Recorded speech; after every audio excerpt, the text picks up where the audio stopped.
जंगलों से निकलकर एक बाघ इन दिनों राजधानी लखनऊ तक पहुंच गया है, जिसके न चलते सिर्फ आसपास के इलाके में बल्कि वन विभाग के मुख्यालय तक हड़कंप मच गया है। हालांकि यह बाघ फिलहाल लखनऊ के रहमान खेड़ा इलाके में ही बीते कई दिनों से घूम रहा है, लेकिन बाघ की दहशत इस कदर है कि गांव में इस दिन में ही सन्नाटा पसरा हुआ है। रिपोर्ट देखिए।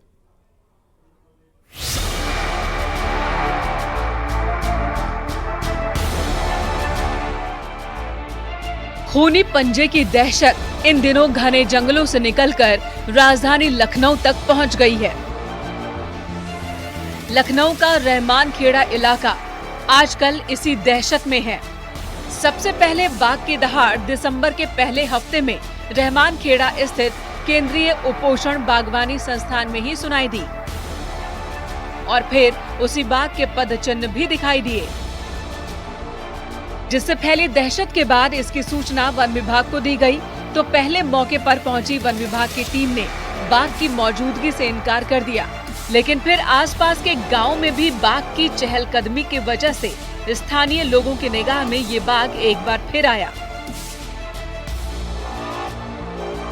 लखीमपुर के घने जंगलों से निकलकर राजधानी लखनऊ तक पहुंचे इस बाघ के पगचिन्हों के निशान आसपास के इलाके में जगह जगह देखे जा सकते हैं। इस वक्त मैं जिस गांव में खड़ा हूं वहां आज ही सुबह इसी रास्ते से ये जो बाघ है वो यहां पर आगे की ओर बढ़ा है। आप देख सकते हैं कि ये वो फुटप्रिंट है उसका जो स्पष्ट रूप से नजर आ रहा है। ये आप देख सकते हैं कि कितना बड़ा यहाँ पर ये जो टाइगर है उसके पैरों के निशान है, और ये निशान एक नहीं, मैं अपने सहयोगी गोपी से कहूंगा कि वो आगे बढ़कर आपको दिखाएं कि ये जो रास्ता आप देख रहे हैं कि इसी रास्ते से होकर ये बाघ जो है आगे की ओर बढ़ा है।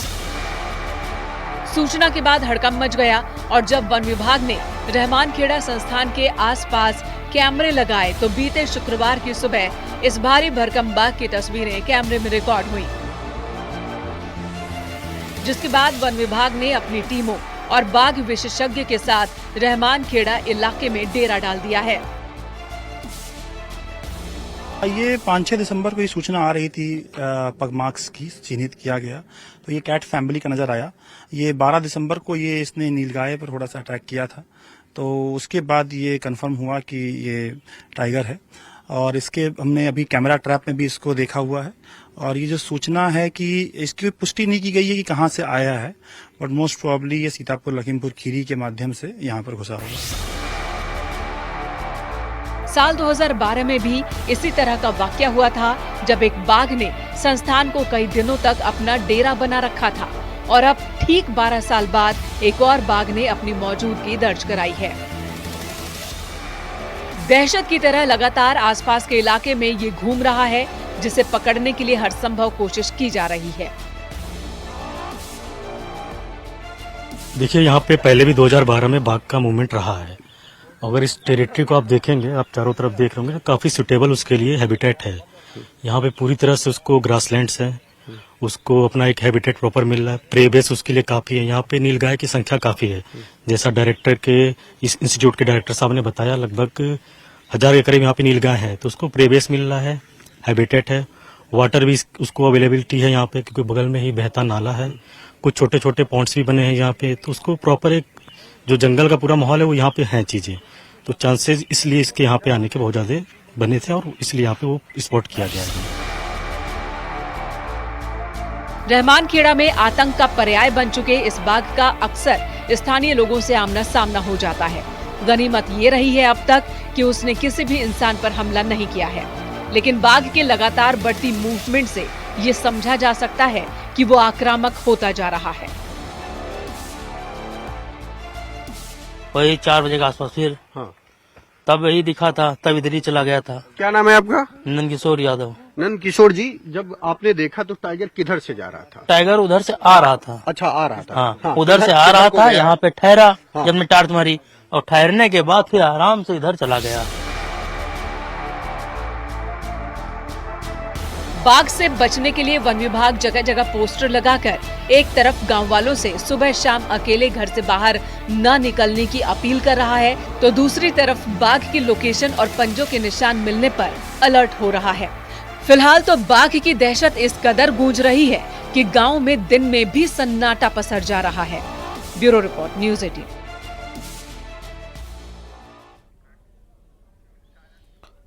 ग्रेटर नोएडा में एक ट्रैफिक पुलिसकर्मी ने घूसखोरी का नया तरीका आजमाया, लेकिन तीसरी नजर ने उसकी घूसखोरी वाली मिठाई पर मक्खी बिठा दी।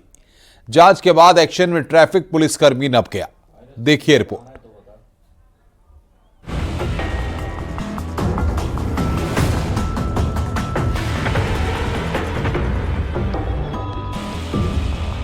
नियम और कानून कितने भी बन जाएं, लेकिन घूसखोर अपना तरीका बदलकर इसे अंजाम दे ही देते हैं। तस्वीरें ग्रेटर नोएडा की है, जहां एक ट्रैफिक पुलिसकर्मी के घूस मांगने का अजीबोगरीब तरीका देखा जा सकता है। अगर तस्वीरें देखकर भी आपको समझ नहीं आया तो हम विस्तार से समझाते हैं। रिश्वत मांग रहे इस आरोपी ट्रैफिक पुलिसकर्मी का नाम है महबूब अली, जो रिश्वत मांगने के लिए अनोखा तरीका इस्तेमाल करता है। पहले लोगों को चालान का डर दिखाता है, फिर उसके बदले में मुंह मीठा करने के लिए स्वीट मंगवाता है। यानी चालान से बचना है तो बर्फी खिलाइए और मुस्कुराते हुए जाइए, फिर चाहे आप जो भी रूल्स ब्रेक किए हो कोई बात नहीं।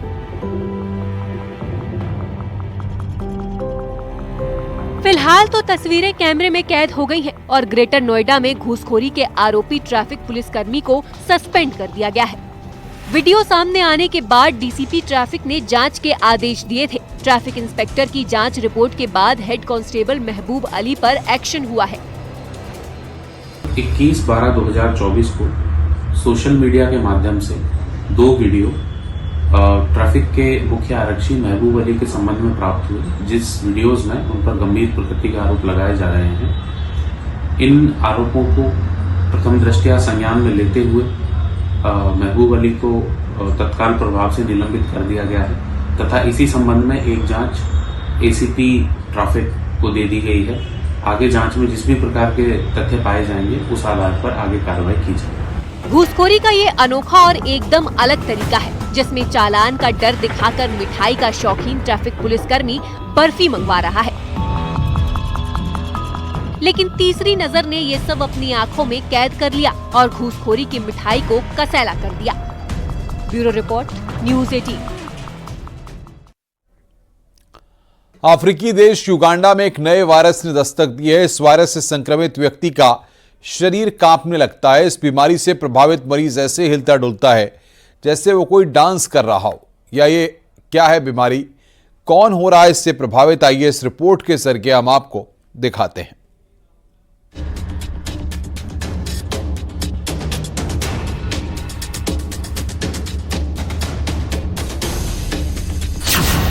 अफ्रीकी देश में फैली एक अजीब बीमारी। बीमारी से डांस करने लगता है मरीज।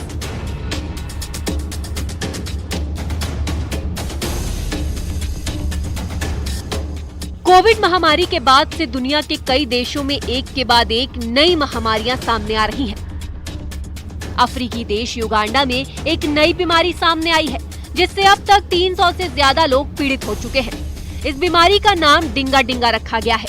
सामान्य बुखार से शुरू होने वाली ये बीमारी बाद में बेहद खतरनाक हो जाती है, लेकिन इस बीमारी के बारे में ज्यादा जानकारी न होने से इसके इलाज में डॉक्टरों को काफी परेशानी हो रही है।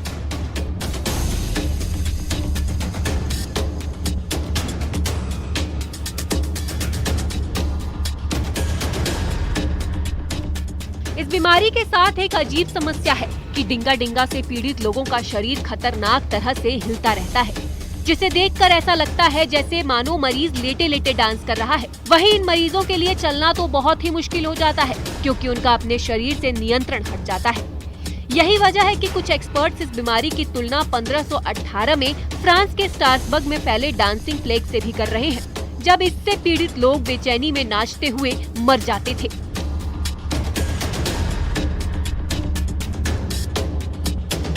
डिंगा डिंगा वायरस के कारण होने वाली ये बीमारी सबसे ज्यादा महिलाओं और लड़कियों को अपना शिकार बना रही है। इस बीमारी के शुरुआती लक्षण बुखार, कंपकपी होना और कमजोरी लगना शामिल है। वहीं स्थिति बिगड़ने पर पेशेंट को लकवा भी लग जाता है। ये बीमारी युगांडा के बुंडी बुगियो जिले में फैली है, जहां इससे अब तक करीब 300 लोग शिकार हो चुके हैं। वहीं 30 लोगों की मौत हो चुकी है।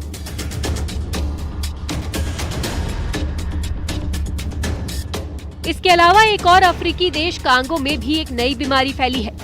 इस बीमारी के चलते बुखार, सिरदर्द, खांसी, नाक बहना और दर्द जैसी समस्याएं होती हैं, लेकिन बाद में हालत बिगड़ जाती है। Bureau report, news 18।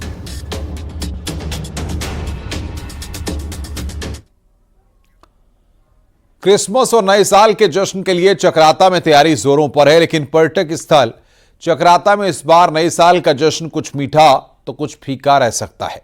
देखिए रिपोर्ट।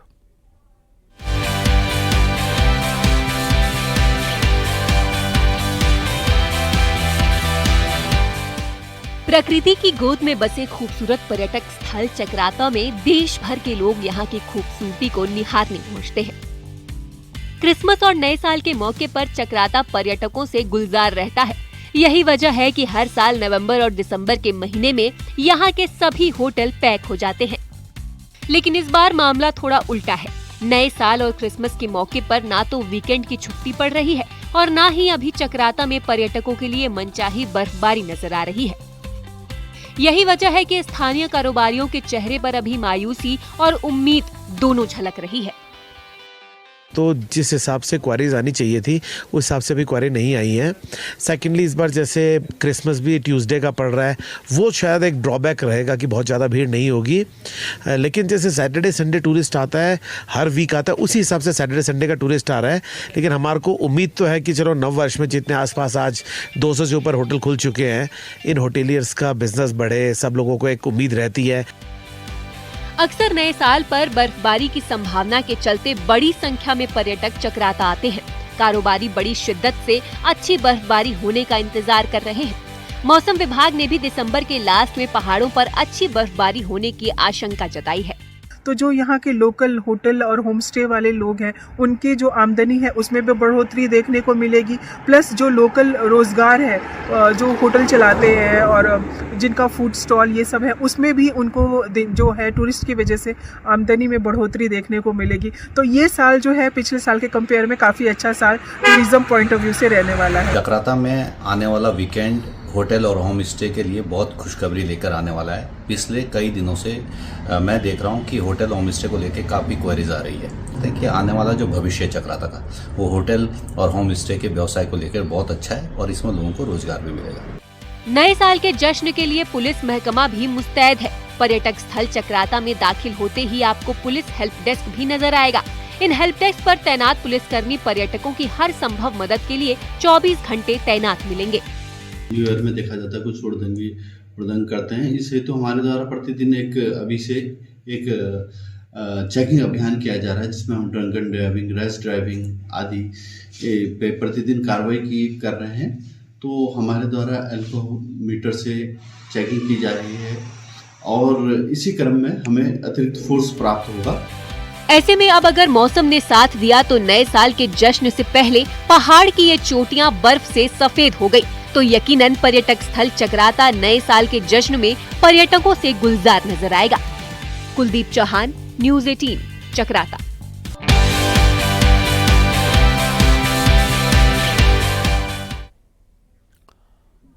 अब पहाड़ में नए साल और क्रिसमस की तैयारी है। 31 के लिए अच्छी बुकिंग होटल कारोबारियों को मिली है, तो वहीं प्रशासन भी तैयारियों में जुटा हुआ है। लेकिन अगर आप नैनीताल में न्यू ईयर का प्लान कर रहे हैं तो ये खबर आपके काम की है। सरोवर नगरी क्रिसमस और 31 के लिए तैयार है।